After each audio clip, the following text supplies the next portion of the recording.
tinola. Wala alam kung ano, may tanggap po yan. Tapos may saging, may sayote. Mamaya na yung gulay. Ilalagay yung dahon ng sili.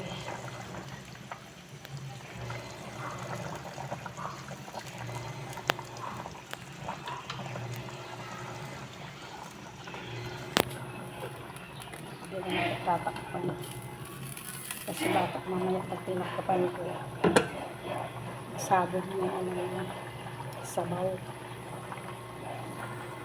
Ito po ilalagay ko yung dahon ng sili. Ayan siya. Kasi inisa ko po muna pala ito.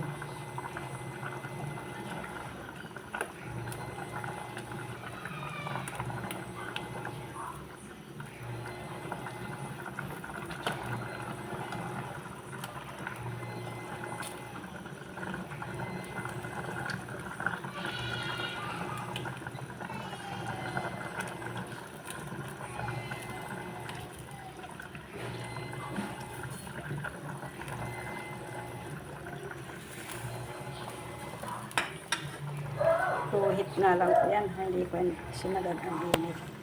Kasi pag isagad mo init, mas lalong sasabog ang kulot.